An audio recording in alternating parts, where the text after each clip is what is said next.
Comme vous le voyez donc affiché, vous recevrez une puissance. Alors, ce matin, donc je vais aborder ce thème, mais aussi le dimanche 22 juin. Voilà, c'est que je pensais déjà le faire sur un seul dimanche, mais vous savez, quand on commence à méditer la parole de Dieu, il y a tellement de choses qui viennent que... Alors, je vous promets, je ne vais pas vous faire un thème sur 10 messages là-dessus. Je pourrais le faire, mais je ne le ferai pas. Je le ferai encore le dimanche 22 juin parce que malheureusement, tout ce que je voulais dire aujourd'hui, je ne pourrai pas le dire. Donc je vais reconsacrer encore le 22 juin pour vraiment aller au cœur de ce message de la puissance de Dieu, pour qu'on puisse vraiment comprendre, parce qu'il me semble que beaucoup d'entre nous ne comprenons pas vraiment ce qu'est cette puissance de Dieu, tellement importante. Alors, vous le savez, comme ça a été dit, demain, c'est lundi, puis demain, c'est un lundi particulier parce que toutes les écoles sont fermées, n'est-ce pas?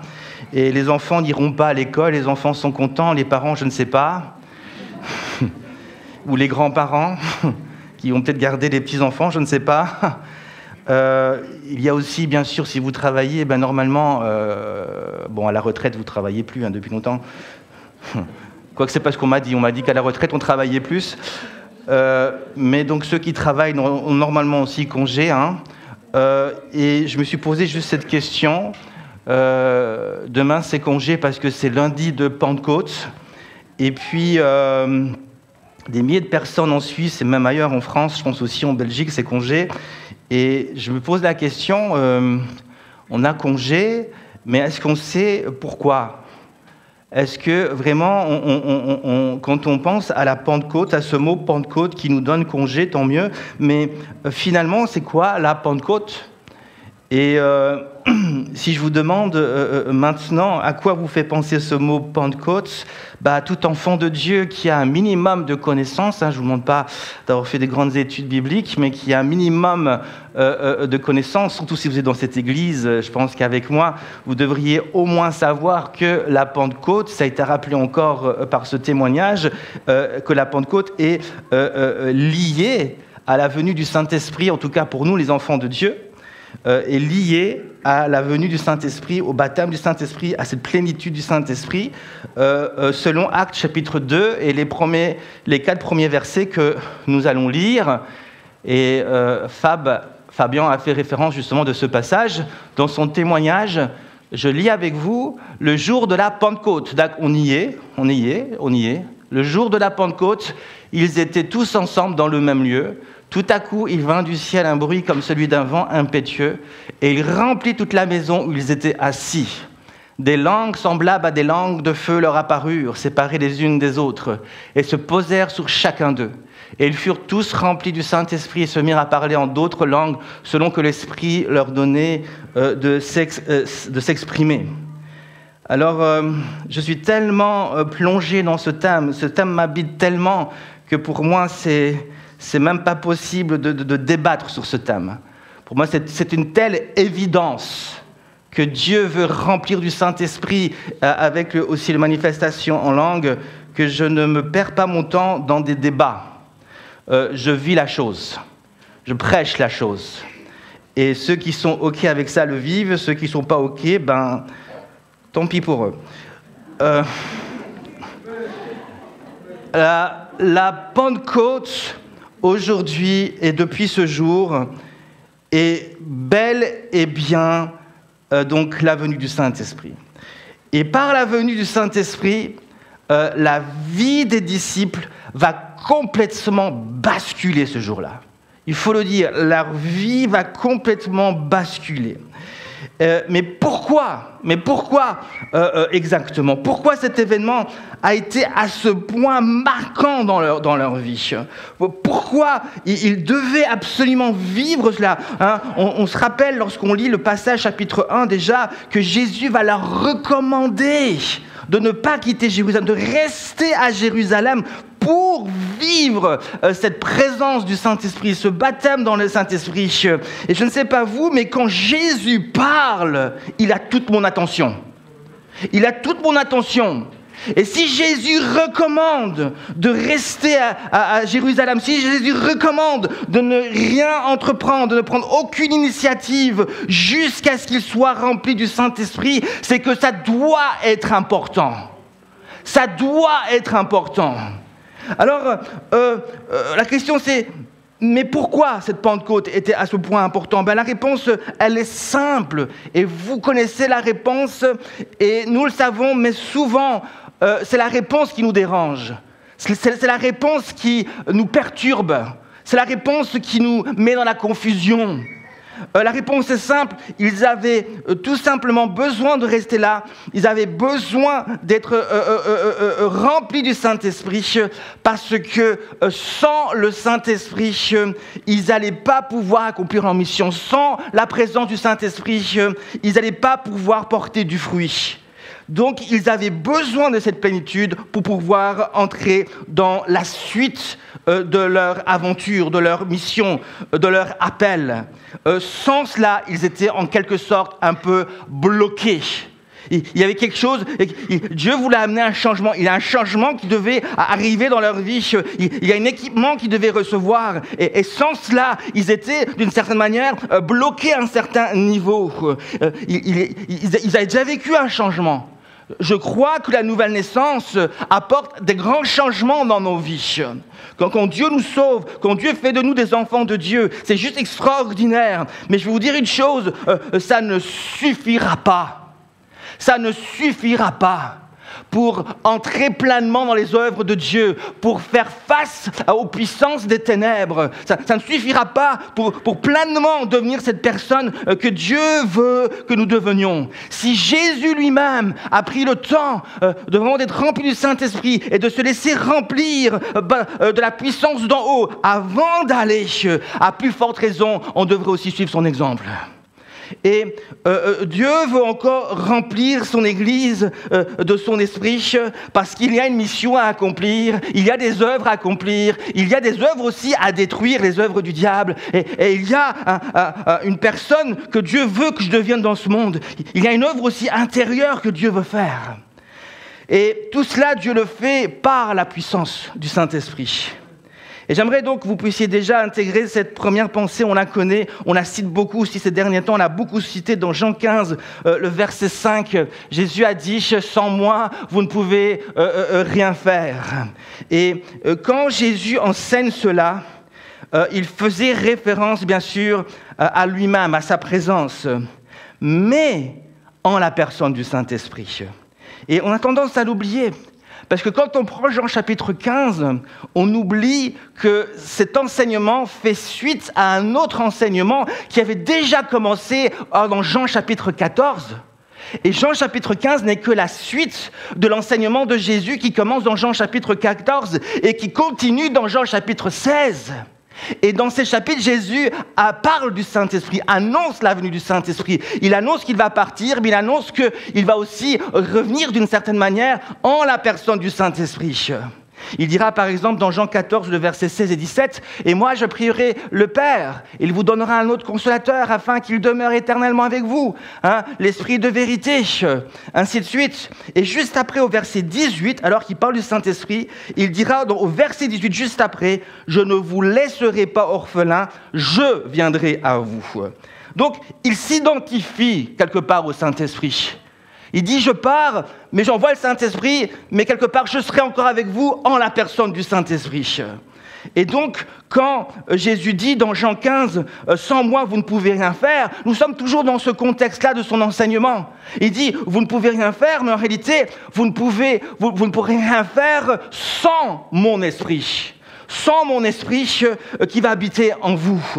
Et donc, clairement, il a annoncé, il a enseigné, nous avons besoin de cette plénitude du Saint-Esprit pour pouvoir porter du fruit, pour pouvoir aller, pour pouvoir être la personne que Dieu veut que je sois. Et aujourd'hui, plus que jamais, dans ces derniers temps qui sont de plus en plus difficiles, comment pourrions-nous nous passer de la présence du Saint-Esprit ? Nous avons besoin d'un monde qui s'obscurcit, un monde où les ténèbres prennent de plus en plus place, a besoin de faire face à une église qui sera de plus en plus remplie du Saint-Esprit.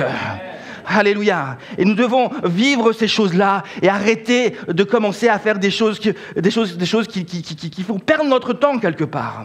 Alors, la Pentecôte va confirmer et accomplir cet enseignement de Jésus dans la vie des disciples. Alors, est-ce qu'on a intégré cette pensée? Je l'espère. Ne croyez pas que vous allez pouvoir y arriver seul, avec vos propres forces. Sans le Saint-Esprit, vous n'allez pas y arriver. Alors, dans un premier point, la question maintenant est, en quoi concrètement le Saint-Esprit, je vous rappelle, c'était mon dernier message, quand on parle de la présence du Saint-Esprit, on parle toujours en termes de plénitude, en quoi la plénitude du Saint-Esprit est à ce point importante. Alors, je vais vous expliquer, peut-être un peu plus en profondeur encore, une pensée que j'ai expliquée vendredi aux jeunes, dans ce point ici. Et ensuite, nous aborderons un autre point sur la puissance de Dieu. Alors, dans le judaïsme, la Pentecôte est une fête qui est étroitement liée à la fête de Pâques. Je ne sais pas si vous saviez ça, mais c'est une fête qui est liée à la fête de Pâques. Pentecôte a lieu donc 50 jours après Pâques. Et c'est pour cela que la Pentecôte, dans le judaïsme aussi, est une fête qui est appelée la fête des semaines. Shavuot, je l'ai dit bien? Dites-le à vous qui... Shavuot? Jacqueline, c'est ça, Eh ben voilà. Qui veut dire donc la fête des semaines? Et exactement, donc ici, on parle de 7 semaines. Et si vous faites le calcul, dans une semaine, il y a 7 jours, 7 fois 7, 49. Et donc, le 50e jour, c'est la fête. D'où Pentecôte. Pentecôte veut dire en grec le 50e. Donc, le 50e jour. Et le 50e jour, donc, c'est donc la fête. La fête, et c'est une fête qui, je ne sais pas si je peux parler d'une fête agricole, premièrement. Donc, on vient donc offrir, je ne vais pas rentrer dans les détails, mais on vient donc offrir les prémices des récoltes, essentiellement le blé. Mais le blé est aussi important parce que le blé, avec le blé, on peut faire du pain. Et le blé représente aussi cette nourriture que Dieu nous donne chaque jour. Mais le blé est aussi comparé à la Torah, qui est donc le pain que Dieu donne à notre esprit, à notre âme. Car si le pain nourrit le corps, la Torah, disent les Juifs, bien sûr, va nourrir l'âme et l'esprit. Et d'après la tradition, il est dit que Moïse aurait donné 50 semaines après la sortie d'Égypte, la Torah. Et toujours d'après la tradition juive, un enseignement qui est donné, il est dit que une libération n'est pas effective tant qu'il n'y a pas une parole de Dieu pour diriger la personne, pour enseigner la personne, pour conduire la personne. Donc, il ne suffit pas d'être libéré d'une chaîne pour être libéré, mais il faut ensuite, bien entendu, avant toute chose, s'attacher à la parole de Dieu. Et donc, la libération n'est pas tant la chaîne qui tombe, mais plutôt mon cœur qui va s'attacher à la parole de Dieu. Et j'aime beaucoup cette parole, elle est très sage. Et et c'est pour ça bien sûr, la parole de Dieu, la Torah est tellement importante, bien sûr, pour les Juifs, et nous-mêmes, la parole est très importante. On trouve tellement de versets qui nous exhortent à suivre la parole. Le psaume 119, pour citer un verset, nous dit au verset 105, « Ta parole est une lampe à mes pieds et une lumière sur mon sentier. » Et si je suis donc délivré d'une chaîne, mais qu'ensuite je n'ai pas d'enseignement pour me diriger, pour me montrer comment vivre ma vie, je ne suis pas vraiment libre. C'est ce qui est enseigné. La liberté, donc, qu'on retenait cela, la liberté ne consiste pas tant en la chaîne qui tombe par la puissance de Dieu, mais plutôt en mon cœur qui s'attache à la parole de Dieu. Et c'est pour cela que Jésus enseigne aussi aux Juifs. Il était d'accord avec cela. Et il enseignera donc dans Jean chapitre 8, le verset 31 et 32, et il dit aux Juifs qui avaient cru en lui, « Si vous demeurez dans ma parole, vous êtes vraiment mes disciples, vous connaîtrez la vérité vous affranchira, vous rendra libre. » Il était d'accord avec cela, mais constater que maintenant, et c'est ça la grande nouveauté, et c'est pour ça aussi que Jésus était tellement poursuivi et persécuté, Jésus, même si on l'appelait rabbin, même si on l'appelait maître, Jésus n'était pas un rabbin comme les autres rabbins ou un maître comme les autres maîtres. Son enseignement bousculait les traditions, bousculait les codes. Et quand Jésus ici, il parle de demeurer dans ma parole, il parle dans mon logos. Ici, il ne s'agit pas d'un rhéma, il parle d'un logos, c'est-à-dire de tout l'enseignement qu'il est venu apporter. Pas juste la parole qu'il est en train de proclamer là, mais de tout l'enseignement, de A à Z. Jésus est venu apporter un enseignement, un logos. Et il dit que si vous demeurez dans mon enseignement, je ne parle plus de l'enseignement que Moïse a apporté, dans mon enseignement, alors vous allez vraiment découvrir la vérité, et la vérité vous rendra vraiment libre. Vraiment libre. Et ça bouscule ce que Jésus est en train de dire là. Ça bouscule complètement. Et on pourrait donc parler de quel est cet enseignement ? On pourrait utiliser un autre mot pour parler de l'enseignement de Jésus. Ce mot, ce serait peut-être évangile. L'évangile. Jésus a prêché l'évangile l'évangile du royaume de Dieu, nous dit la Bible. L'évangile, c'est la bonne nouvelle. L'évangile, c'est le message que Jésus a bien sûr prêché. Et pourquoi l'évangile peut vraiment nous rendre libres et non pas seulement la Torah ? Si la Torah était suffisante pour nous sauver, Jésus se serait contenté de prêcher la Torah, comme n'importe quel autre rabbin. Mais Jésus n'était pas n'importe quel rabbin, il était le Messie, le sauveur des Juifs, mais aussi des non-Juifs. Il vient donc avec l'évangile qui s'adresse à tous les hommes, le Juif premièrement, mais aussi le non-Juif. Et la Torah est pour le Juif, l'évangile est pour tous les hommes qui croient en Jésus. La Torah était quelque part l'ombre des choses à venir. L'évangile était la lumière qui éclaire les hommes. La Torah laissait paraître une image de Jésus, mais l'évangile dévoilait Jésus dans toute sa gloire, dans les cœurs.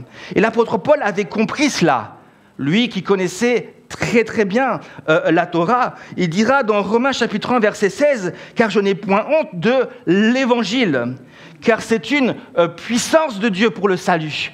Et quiconque croit du juif premièrement, puis du grec, parce qu'en lui est révélée la justice de Dieu par la foi et pour la foi, selon qu'il est écrit, le juste vivra par la foi. » Et nous avons donc besoin de l'évangile pour être sauvés. La Torah nous fait comprendre l'évangile, mais c'est l'évangile qui sauve. Car l'évangile nous dévoile le seul chemin pour accéder directement dans la plénitude de Dieu, et ce n'est pas sans le Saint-Esprit. Ce n'est pas sans le Saint-Esprit.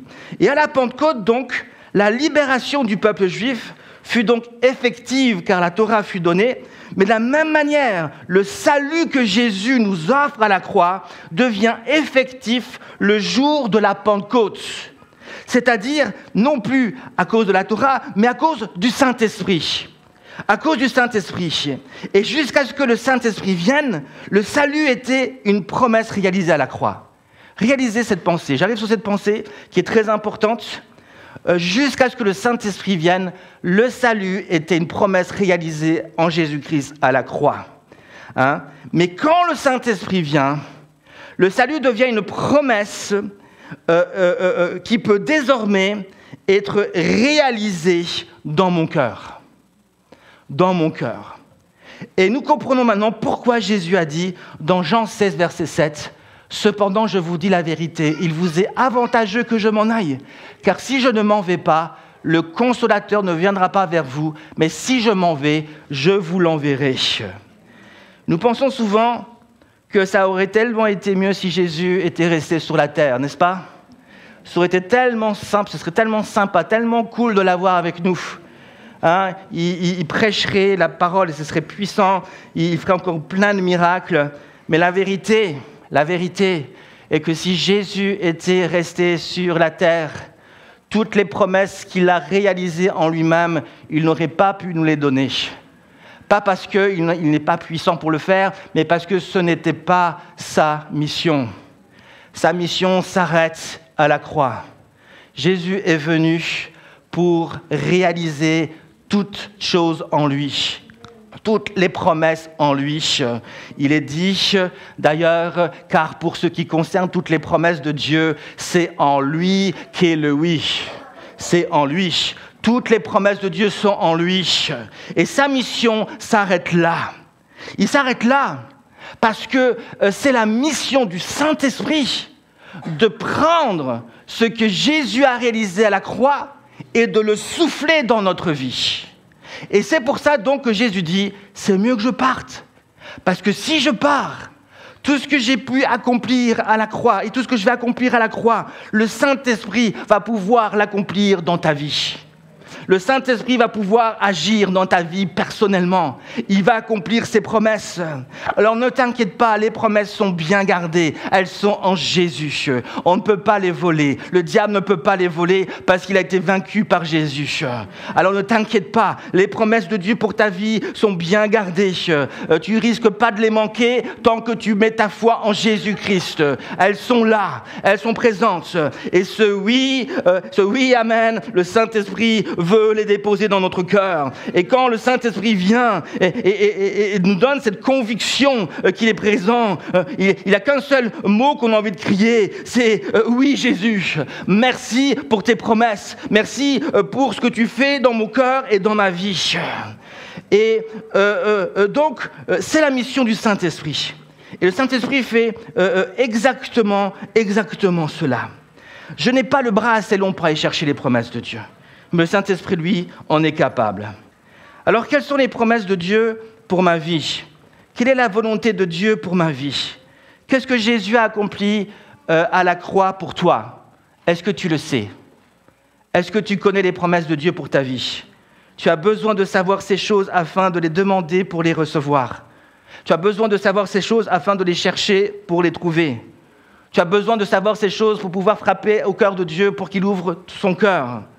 Si tu ne sais pas ce que Dieu a prévu pour toi, tu ne vas pas pouvoir les recevoir, parce que tu ne vas pas pouvoir les demander. Dieu donne à celui qui demande. Mais comment vas-tu demander si tu ne sais pas quoi demander? Alors si tu veux demander, tu as besoin de savoir. Et Dieu veut nous révéler ces choses. Il veut nous révéler sa volonté. Que vis-tu en ce moment? Quel est ton problème? Quel est ton sujet de prière? As-tu un problème personnel? Il y a des promesses pour toi à la croix. As-tu un problème de couple? Il y a des promesses qui sont là pour le couple. Y a-t-il un problème de santé? Il y a des promesses de Dieu pour ta santé. Un problème relationnel, à la croix, Dieu est capable de résoudre les choses. Un problème financier, à la croix, il y a des solutions. Il y a un enseignement, il y a une révélation, mais il y a aussi une puissance qui peut faire toute la différence dans ta vie. Et il est bon de prendre le temps de dire « Seigneur, je vais me plonger dans le Logos ». Parce que c'est le Logos aussi qui me dévoile et me fait comprendre aussi quelle est la volonté de Dieu pour ma vie d'une manière générale déjà. Et alors que je suis dans la présence de Dieu et que je suis dans le Logos et dans la présence de Dieu, le Saint-Esprit dépose aussi des rémas dans mon cœur. Il dépose des révélations dans mon cœur. Et pour chaque situation précise, le Saint-Esprit est capable de dévoiler quelle est la volonté de Dieu, la direction de Dieu. Il me donne la sagesse aussi pour accomplir toutes choses. C'est cette vie-là que Dieu nous appelle à vivre. Le Saint-Esprit fait ce genre de choses. Amen. Alors, maintenant que nous avons compris cela, nous pouvons faire un pas de plus et entrer dans les choses sérieuses. Alors, je continue de répondre à la question, en quoi concrètement le Saint-Esprit, la plénitude du Saint-Esprit, le baptême du Saint-Esprit est-il à ce point important dans ma vie? Dans Actes chapitre 1, le verset 8 nous dit « Mais vous recevrez donc une puissance, le Saint-Esprit survenant sur vous, et vous serez mes témoins à Jérusalem, dans toute la Judée, dans la Samarie et jusqu'aux extrémités de la terre. » Et le mot qui nous intéresse, c'est le mot puissance, dynamis en grec. Et ce mot dynamis signifie donc puissance, pouvoir, mais il est aussi traduit par capacité. Et je vous assure que j'ai un petit fait pour plutôt le mot capacité. Et j'aime en particulier ce mot. Nous savons que notre capacité vient de Dieu. Mais qu'est-ce que cela veut dire? Ça veut dire que Dieu nous ouvre le chemin pour que la chose devienne possible. Quand nous parlons de la puissance de Dieu, de la capacité de Dieu, nous parlons d'un Dieu. En fait, la pensée, c'est celle-ci, c'est par la puissance, nous rendons Dieu capable de nous rendre capables. Nous permettons à Dieu, par sa puissance, en le laissant agir, nous permettons à Dieu, nous parvenons à agir parce qu'il agit avant. Si Dieu n'ouvre pas le chemin, je ne peux pas avancer. Si Dieu ne dépose pas la guérison, je ne peux pas guérir. Si Dieu ne fait pas la chose, je ne peux pas suivre ses pas. Donc c'est une capacité qui me rend capable. Et c'est cette puissance qui est là. Par cette puissance, je vais permettre à Dieu de faire des choses qui vont me permettre à mon tour de faire ces choses. Et c'est exactement ce que Jésus a dit, puisqu'il a dit « Je ne fais rien sans avoir vu le Père le faire ». Le Père faisait les choses qui permettaient à Jésus ensuite de faire les choses. C'est une capacité qui le rendait capable. Donc, je ne deviens pas un super-héros. C'est juste Dieu qui m'ouvre le chemin. C'est juste Dieu qui fait les choses pour moi et qui, en faisant les choses, me rend capable de les faire. Et donc, nous allons réfléchir un instant à cela afin que vous puissiez bien comprendre ce qu'est cette puissance. Jésus dit « Mais vous recevrez une puissance, le Saint-Esprit survenant sur vous ». Il y a donc la promesse de recevoir une puissance et cette puissance est toujours liée au Saint-Esprit, toujours. C'est une puissance qui agit seulement et seulement quand le Saint-Esprit remplit ma vie. Cette promesse, on la retrouve aussi dans l'évangile de Luc, au chapitre 24, le verset 49. « Et voici, j'enverrai sur vous ce que mon Père a promis, mais vous restez dans la ville jusqu'à ce que vous soyez revêtus de la puissance d'en haut. » Il est intéressant de noter que nous sommes appelés à recevoir cette puissance, c'est-à-dire à la prendre. Recevoir en grec, dans Actes chapitre 1, c'est on reçoit, mais on reçoit parce qu'on a pris. Mais d'après Luc, le mot n'est plus prendre, mais revêtir, comme on revêt un vêtement. Nous sommes donc appelés à la prendre, cette puissance, mais de manière à nous y plonger dedans pour en être revêtus. Cela nous enseigne essentiellement l'attitude à adopter lorsque nous sommes dans la recherche de cette puissance. Nous ne devons pas être nonchalants. Nous ne devons pas nous approcher de Dieu comme on pourrait se rendre dans un restaurant. Une fois assis au restaurant, on fait notre commande et on attend tout simplement que ça vienne. Et puis on discute, on fait n'importe quoi. On a juste besoin de bien se tenir et puis les repas viennent. Je pense que ce n'est pas juste cette attitude-là qu'il faut avoir. Je pense qu'être nonchalant, ça ne suffit pas. Ce n'est pas ce que le texte nous apprend. Et dernièrement, j'ai eu l'impression que lorsque certaines personnes s'avancent, ils s'avancent un peu avec cette attitude. Je le vois directement dans la communication qui est au niveau non-verbal. Les gens, des fois, qui sont ainsi ou ainsi, ils viennent, je me dis, mais c'est un peu mou, ça. Est-ce que vraiment tu as soif? Jésus dit, si quelqu'un a soif, il a soif, il veut voir Dieu, il veut vraiment, il attend quelque chose, il ne sait pas comment ça va venir, il ne sait pas exactement ce que c'est, mais il attend quelque chose. Il est sur le qui-vive, il dit, Seigneur, j'ai soif, je m'attends à ce que tu me remplisses vraiment et que tu me bénisses. Et la puissance viendra seulement quand il y a une soif intense d'être intime avec Jésus. Maintenant, cette pensée d'être revêtu de la puissance de Dieu, comme on revêt un vêtement, est aussi très intéressante car nous la retrouvons dans Actes chapitre 1, verset 8, lorsque Jésus maintenant parle du Saint-Esprit survenant sur nous. C'est-à-dire que dans Luc, il parle de la puissance qui nous revêt, mais dans Actes, il parle du Saint-Esprit qui vient sur nous. Lorsqu'il dit, lorsque vous recevrez une puissance, le Saint-Esprit survenant sur vous. Ce n'est pas la puissance qui vient sur nous, c'est le Saint-Esprit. Mais dans Luc, ce n'est pas le Saint-Esprit, c'est la puissance qui nous revêt. Et je trouve ça intéressant. L'image pour comprendre ce que Jésus dit, et nous l'avons vu dimanche dernier dans Actes chapitre 1, le verset 8, est celle d'un filet un peu qui nous tombe dessus pour nous attraper. C'est l'image que j'avais reçue un jour dans un temps de prière. Et on pourrait aussi imaginer un vêtement qui nous tombe dessus et qui nous revêt. Mais ce verset, maintenant, dans Actes chapitre 1, verset 8, ne dit pas que c'est la puissance, mais nous dit que c'est le Saint-Esprit qui nous tombe dessus. mais la puissance va en découler. Tandis que dans Luc, il nous est dit que c'est la puissance qui nous tombe dessus, mais Jésus dit quand même au début, dans l'évangile de Luc, que j'enverrai sur vous ce que mon Père a promis. Donc dans les deux cas, là où il y a la puissance, il y a le Saint-Esprit. Et là où il y a le Saint-Esprit, il y a la puissance. Et donc, ils sont liés. Ils sont donc extrêmement liés. Mais ça me rend un peu confus. La question est, qu'est-ce qui nous tombe dessus finalement ? Est-ce que c'est la puissance ou est-ce que c'est le Saint-Esprit ? Alors je vous propose qu'il s'agit bel et bien du Saint-Esprit qui nous revêt, mais il s'agit du Saint-Esprit qui se manifeste à un autre niveau de révélation.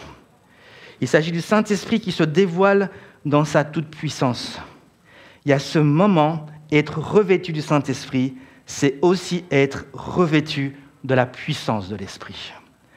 Être revêtu de la puissance, c'est forcément être revêtu de l'Esprit, car il n'y a pas de puissance sans le Saint-Esprit.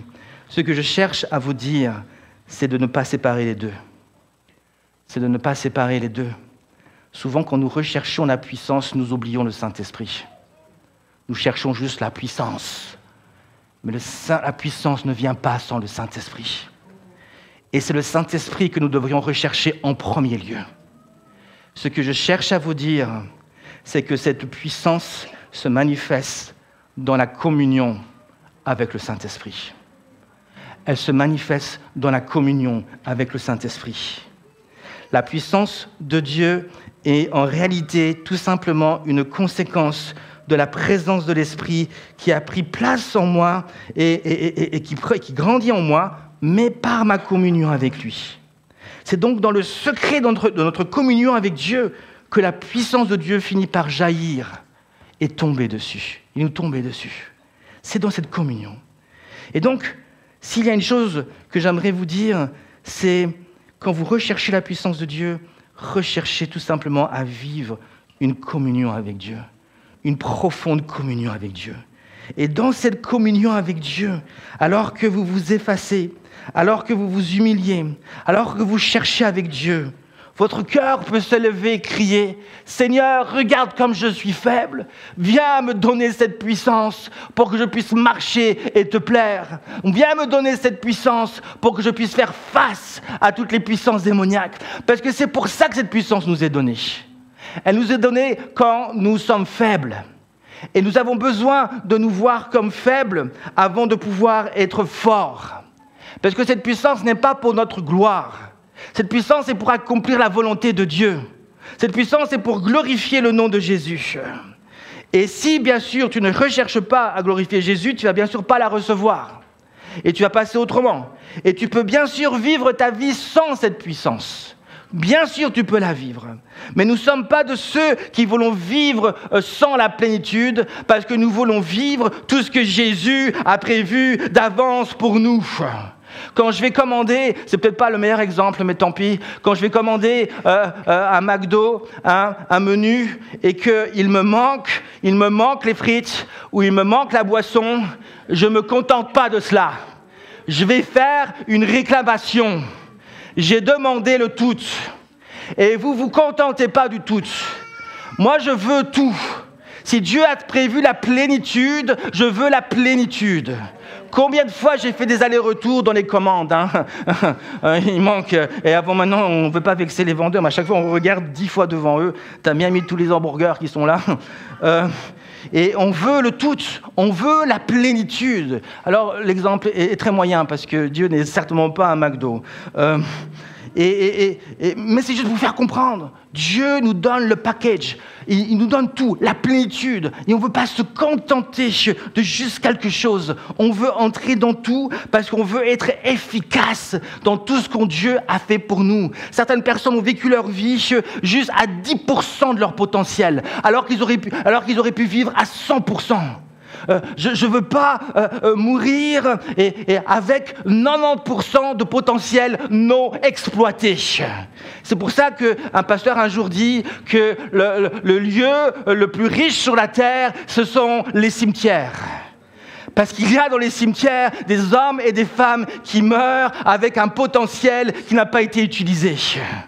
Et Dieu nous envoie cette puissance pour nous amener dans notre plein potentiel. Je pourrais me contenter maintenant juste d'une petite église et dire, voilà, c'est très bien, on va laisser après les autres. C'est bon, vous êtes là, on laisse les autres mourir et aller en enfer, on n'en a rien à cirer, on est bien. On pourrait, mais je ne peux pas. Je ne peux pas. Ma vision aujourd'hui, c'est de dire, mais Seigneur, comment tu vas faire? L'église est trop petite. Seigneur, je ne sais pas, mais je crois que tu veux remplir cette église, pas pour le nombre, mais parce que tu veux sauver, tu veux délivrer. C'est notre mission. Alléluia. Et on va accomplir ces choses-là par la puissance du Saint-Esprit. Vous savez, en tant que pasteur, souvent, on doit bien sûr nous-mêmes... Bon, il y a certains pasteurs qui sont bien dirigés par le conseil, ce n'est pas le cas, heureusement. Quand je dis dirigés, ils sont un peu...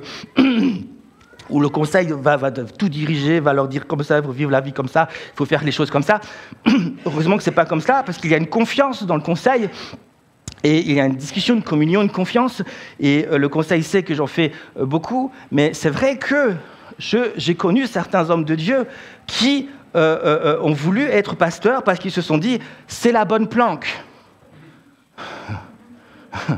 Je vais juste aller et je vais juste m'asseoir au bureau, je ferai quelques entretiens par-ci par-là, mais après c'est tout. Il ne faut pas trop m'embêter. Hein?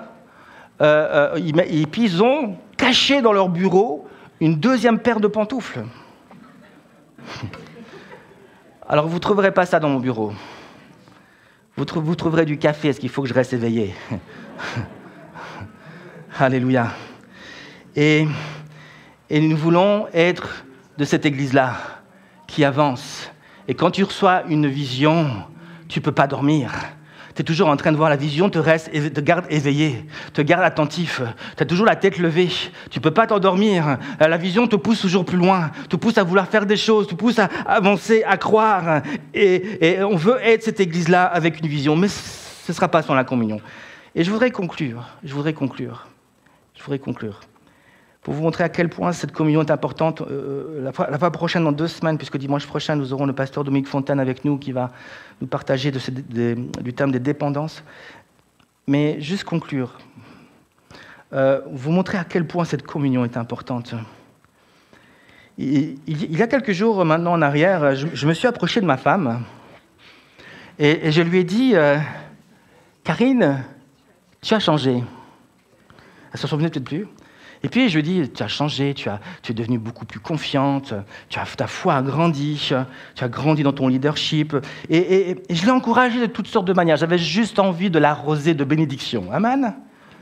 Vous faites ça, les maris, à vos femmes? Bénissez votre femme, et vice-versa. Mais bénissez. Et je voulais juste l'arroser, la bénir. J'étais content, je la bénissais, je lui disais de belles paroles. Je ne cherchais rien en retour, hein. Je voulais juste la bénir. Et puis elle m'écoute. Elle m'écoute avec son petit sourire. Je ne sais pas si vous connaissez Karine, des fois elle est tac au tac. Et puis elle m'écoute, et puis dès que j'ai fini, elle me dit « Michel, si j'ai changé, c'est parce que tu as changé. » Alors, je ne sais pas ce qu'elle voulait me dire par là. Je lui ai dit « Quoi ?» Elle m'a coupé. Je ne comprenais pas ce qu'elle cherchait à me dire. Est-ce que je devais le prendre bien, le prendre mal? Ça voulait dire quoi? J'ai changé. Alors qu'elle voyait peut-être que je commençais à paniquer et à perdre mes mots, elle va vite s'expliquer, et puis elle va juste me faire comprendre que si j'ai changé, elle voulait dire par là que c'est parce que j'étais beaucoup plus présent pour elle. Et puis elle faisait référence dans mes années passées à Genève où je n'étais pas beaucoup présent, moins présent en tout cas, beaucoup plus présent pour les enfants, beaucoup plus présent avec elle, et que j'étais plus dans l'investissement de notre relation. J'investissais beaucoup dans la relation. J'étais là, on priait beaucoup plus, on prenait beaucoup plus de temps ensemble à prier, à lire la parole de Dieu ensemble. Et c'est ce qu'elle voulait dire. Elle voulait dire que si j'ai changé, c'est parce que tu as investi dans la communion. Dans notre communion, dans notre relation. Et cela m'a amené du changement. Et cela, en quelque sorte, a rendu notre couple beaucoup plus puissant. À partir de ce moment-là, notre couple est maintenant capable de faire des choses qu'on n'était pas capable de faire avant. On est capable maintenant ensemble d'envisager des choses ensemble qu'on n'était pas capable d'envisager avant. Il y a eu une puissance, c'est-à-dire on est devenu capable d'accomplir beaucoup plus de choses. Et de la même manière, notre communion avec le Saint-Esprit fait grandir notre capacité à vivre et à marcher ensemble. Pourquoi ? Mais parce que plus je suis en communion avec le Saint-Esprit, plus je lui fais de la place pour qu'il m'emmène plus loin avec lui, plus je donne au Saint-Esprit la capacité de me rendre capable de lui obéir. Plus je suis en communion, plus je lui donne au Saint-Esprit cette capacité de m'emmener plus loin. Et je pense qu'il est bon de revenir dans cette communion avec le Saint-Esprit. Si le Saint-Esprit me rend capable, alors je serai capable. Mais tant que le Saint-Esprit ne me rend pas capable, je ne serai pas capable. Mais c'est dans la communion que ça se passe. Parce que dans la communion, il y a des choses qui se passent. Dieu bouscule, le Saint-Esprit bouscule, le Saint-Esprit me prépare. Le Saint-Esprit, est-ce que vous savez que nous avons été créés en Jésus-Christ pour des bonnes œuvres ? Mais le verset dit que nous avons été créés en Jésus-Christ. Dieu n'envoie pas n'importe qui dans les bonnes œuvres. Il envoie celui qui l'a façonné dans sa présence. Et il y a quelque chose, parfois Dieu ne peut pas nous envoyer dans les œuvres qu'il a prévues d'avance pour nous, parce qu'il y a une œuvre en nous qui n'a pas été jusqu'au bout. Une œuvre qui n'a pas été à maturité. Et c'est très bien que s'il m'envoie trop tôt dans une œuvre, dans les œuvres de Dieu, peut-être que je ne la supporterai pas, peut-être qu'elle va m'écraser, peut-être que je n'arriverai pas à la gérer, peut-être qu'il va me manquer de sagesse, peut-être que ma façon de penser aujourd'hui n'est pas capable de faire face à ces œuvres, peut-être que je ne suis pas équipé pour faire face à ces puissances démoniaques, peut-être que je ne suis pas équipé pour faire face à ces problèmes relationnels qui vont venir. Alors Dieu dit, attends, je vais faire une œuvre d'abord dans ton cœur. Je vais te façonner pour t'emmener petit à petit dans ces œuvres que j'ai prévues d'avance pour toi. Et Dieu fait ça par la puissance du Saint-Esprit. Et nous allons voir la prochaine fois que cette puissance agit dans 3 directions. Elle est là pour m'aider à supporter, elle est là pour m'aider à résister, elle est là pour m'aider à percer. Nous verrons ça la fois prochaine.